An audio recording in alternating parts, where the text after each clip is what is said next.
Thank you, everybody, for coming out on this beautiful Saturday morning to talk about an issue that we all know is critical for us to resolve.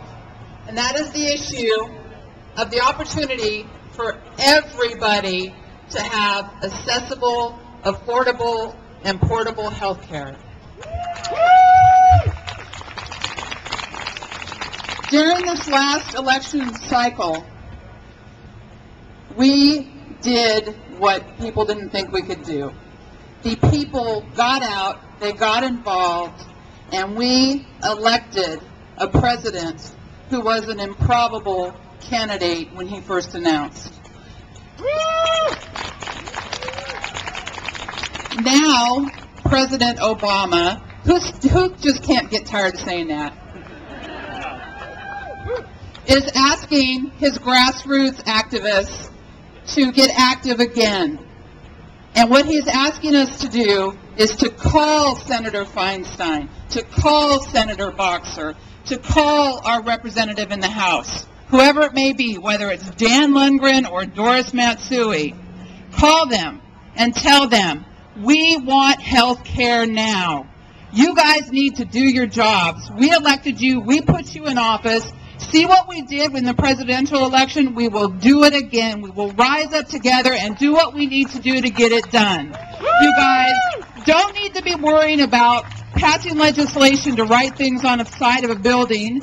You don't need to worry about passing resolutions. You need to worry about getting health care for all. You need to worry about solving the problem of the economy. And let me tell you, anybody who thinks that getting health care for all is going to cost us more is sadly mistaken, because 17% of the gross national product is already spent on health care. How much money do you think is spent on health care by people who are insured when they get sick from somebody who doesn't have health care and didn't get it treated?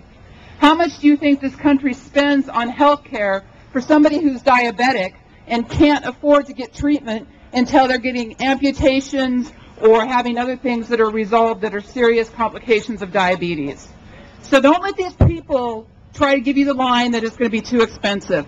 It's too expensive in dollars and lives to not get health care done and get it done now.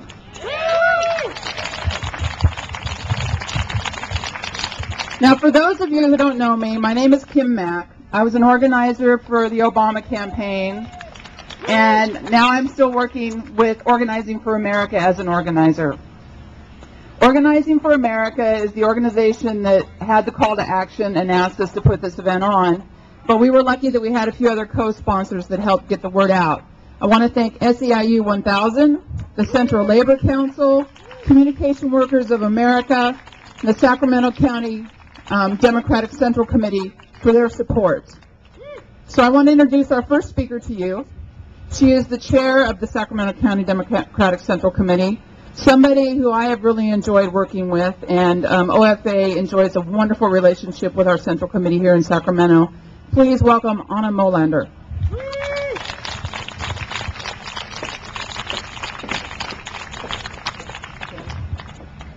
Thank you, Kim, for putting this on today. So I've been hearing a lot this week on the radio shows, the newspapers, about how the Democrats are crumbling before the Republican Party on health care reform and how we need to wait for health care reform. I think we all know that that's not true. Every year in the past 10 years, I have been told by my employer that, geez, we're sorry, you're going to have to give a little bit more in order to cover your health care expenses. And I'm one of the lucky ones who has a job. My co-pays keep going up. My prescription care keeps going up. And I live in Sacramento County, and I guarantee that everybody in this crowd at some point is going to need health care, or a family member will need health care. It is a right, and we deserve to have a health care reform plan that's going to work. But we don't need to wait. Health care reform has been going on, has been talked about for decades. There is not a senator or a Congress member who doesn't know that. They're just waiting to get the money in to convince us that paying more money for our health care out of our own pockets is in our best interests. That's simply not true. Living out here in California, we're awfully far from Washington, D.C., so it can feel like, what difference can I make? Well, as Organizing for America has shown it can make a big difference. Even though our Congress members and our senators may be accepting money from pharmacy companies and health insurance companies, they hear your voice when you say, we're not going to vote with you. You're going to lose your job if you don't give us health care reform.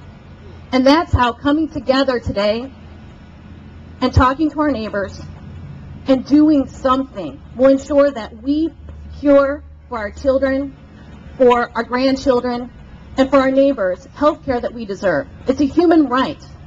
The richest or those who hold jobs, who are lucky enough to hold jobs in this economy, shouldn't be the only ones who get health care.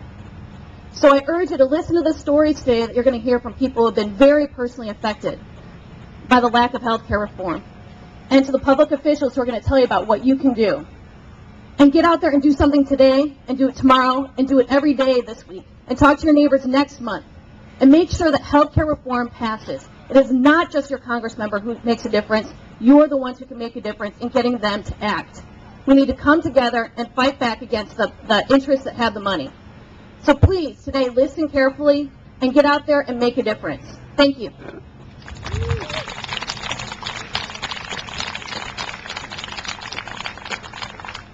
Good morning, everyone. My name is Beverly Snipes, and the story I have to share with you today is very simple. I was working for a home builder as a human resources manager, and unfortunately, as you can imagine in this economy, we hit some rough patches, and ultimately we went out of business.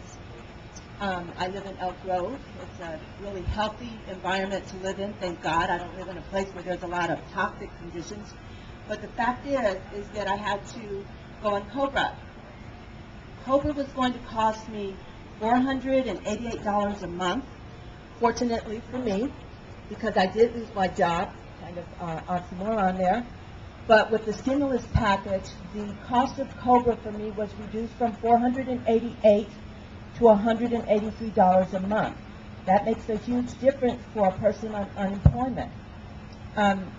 Another condition, though, of losing my job is the fact that since my company is going out of business, I won't have the option of COBRA. Even at $488 a month, as of September of this year, we won't have a company, and the plan won't exist. So what I would share with you is it happens to your neighbors, it's happening to your friends. I'm sure you have family members who could tell this story. As a human resources manager, I still have coworkers who call me because of our close relationship, and they ask me what they should do. Should they continue to, go to the doctor? What if they have insurance or co-pays? I see a sign out here about co-pays. Should they pay the copay, or should they just default? We don't want to do that. We want to pay our bills. We're not looking for a handout. We're looking for something that's fair. That's all we're looking for, is something that's fair. I want it for me. I want it for you. I want it for anybody else who's in this condition. I don't think this is a privilege. It's a right, and it's a right that we all should support, not only for ourselves but for each other. And thank you so much for being out here today and for listening. Thank you, Beverly. When you get on the phone to your representatives and you pressure them into making change and enacting health care, stories like Beverly's will not exist anymore. One area of our population that is hard hit by lack of health care is our children. How sad is it to see a sick child and know that you can't afford to take care of them? I was a single mother, and I was in that situation, and I got to tell you, it was tough. It was tough. Just saying, you know what, kiddo, ride it out, you'll be okay. Somebody who has invested a lot of time in children, somebody who cares a lot about our children, is the president of the Sacramento City School Board, Roy Grimes.